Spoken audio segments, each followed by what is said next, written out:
Good morning, this is Breakfast with Ben Thompson and Lakshmi Gopal. The time is just after 6:30 now. They've been around for nearly a century, but a year ago, the Youth Hostel Association said it had no choice but to sell off some of its sites because of rising costs and fewer visitors. So what exactly has happened to the buildings? Well, Nick Eardley has been finding out for us this morning. Good morning, Nick, and it looks like quite a picture there behind you. Morning from Shropshire, I should say. Yeah, this is Clun Mill. It's amazing, isn't it? It used to be a mill and it's now a youth hostel. It has been for a while. We'll be finding out what's happened to this place in a minute. But as you were saying, Lakshmi, yeah, there's been some big changes in the hosteling world over the past couple of years. There was the pandemic, which had an impact, the rising cost of fuel, and it all meant that the Youth Hosteling Association in England and Wales was looking at selling on some properties to try and cover its costs. But they were hoping that most of those would stay as youth hostels. And this is an example of exactly that happening. So just to talk you through the numbers, there were 21 locations put up for sale last summer.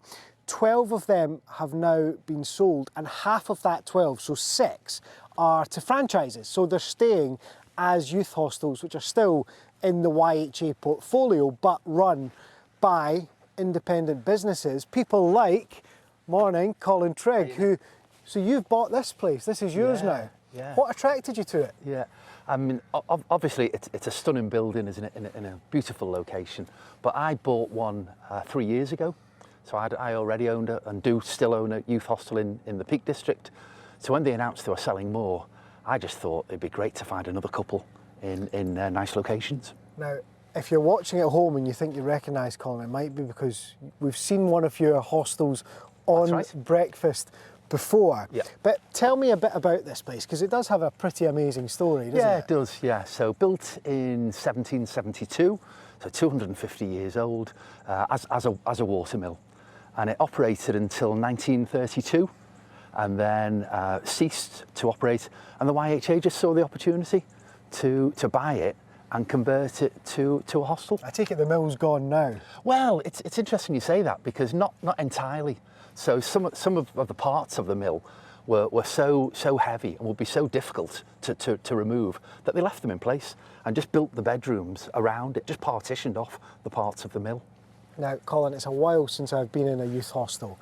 But when I was young, there used to be places where you stayed in dorms with about 8 people in them. Yeah. Everybody was in their teens or their 20s. Yeah. But you were telling me just before we came on air that it's totally changed. Yeah, it has. And I grew up with my family going to hostels, and then with different children as they got older. We just did bicycle tours or walking tours, and they were always the go-to place to stay. So it's much more of a social feel to them now. So families stay in them, travellers stay in them, cyclists, walkers stay in them. And it's just that feel when you stay in them. You're chatting to other like-minded people about where you've been and where you're going and what there is to do in the area.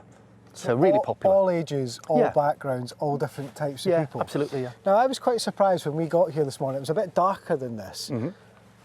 Most people are sleeping outside. I know. Well, this is a fantastic group who've been coming here for 20 years. And their background is that they all met at Liverpool University 60 years ago. And they kept in touch, and they have all these social occasions. Now, of course, they've got the second generation involved, the third generation involved, but they really like the camping. So they want to find a hostel that's got a garden big enough so they can pitch their tents. And then they like the idea of the kitchen and the facilities inside and the toilets and everything else so that they can have all their social events as well. But the camping for them is the main appeal.